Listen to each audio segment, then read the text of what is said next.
Norte da Itália. Inverno de 1944. O médico estava sozinho.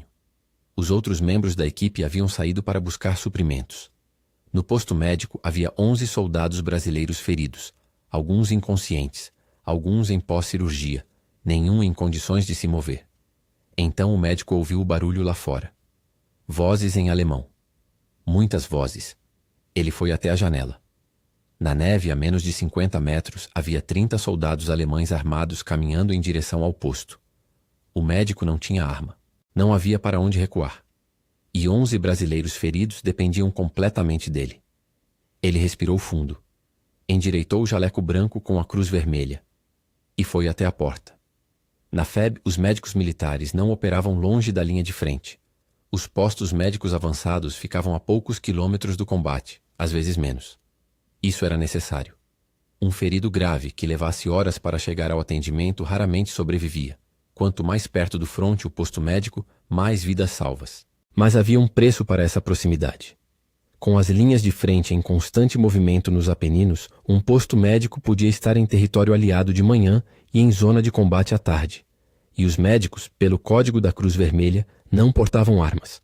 A Convenção de Genebra de 1929 era clara. Postos médicos e seus pacientes eram protegidos em tempo de guerra.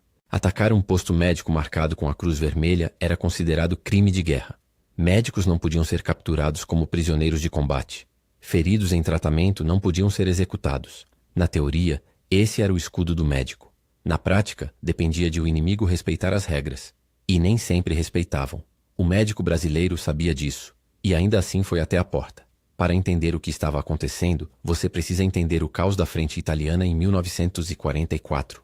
A linha gótica alemã estava sendo pressionada em vários pontos simultaneamente. Com isso, havia unidades alemãs que avançavam, recuavam, se reorganizavam, e às vezes atravessavam áreas que horas antes eram território aliado. O grupo de 30 soldados que se aproximava do posto médico brasileiro não estava numa missão de ataque. Estava em retirada, tentando encontrar uma rota de volta para as linhas alemãs. Cansados, com feridos próprios e com fome. E então viram o posto médico brasileiro. O médico abriu a porta antes que eles chegassem. Ficou parado no vão da entrada, jaleco branco, cruz vermelha no braço, sem arma, sem expressão de medo, pelo menos nenhuma que ele deixou aparecer. O oficial alemão que liderava o grupo parou a alguns metros.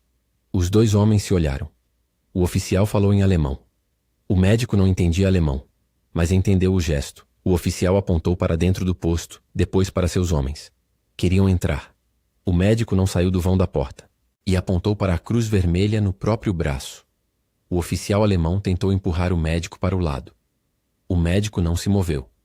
Outros soldados começaram a entrar pelos lados. O médico se virou e os seguiu para dentro. Lá dentro, ele fez o que qualquer pessoa racional não faria. Posicionou-se entre os soldados alemães e as camas dos feridos brasileiros, braços abertos, bloqueando o acesso. Os alemães apontaram rifles. O médico não saiu do lugar. E começou a falar. Ele falou em português. Os alemães não entendiam português.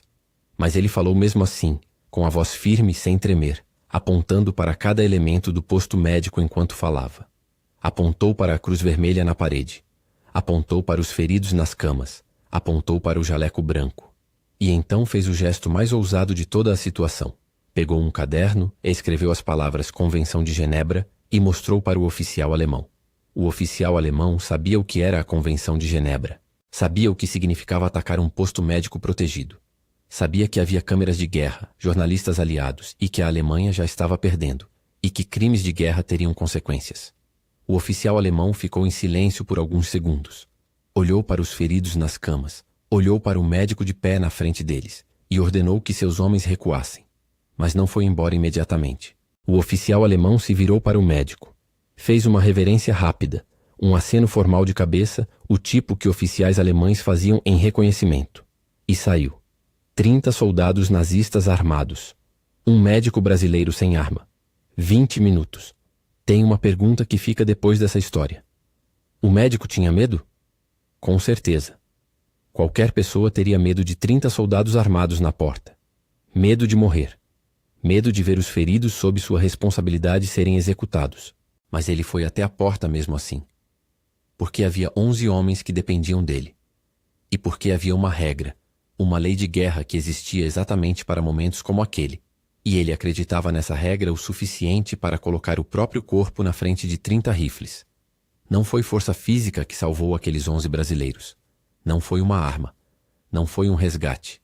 Foi um homem de jaleco branco que não saiu do lugar quando todos os motivos do mundo diziam para correr.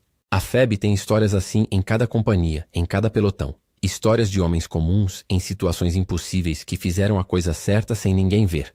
Esse canal existe para que essas histórias não desapareçam. Inscreva-se, ativa o sino. Próximo vídeo vem aí.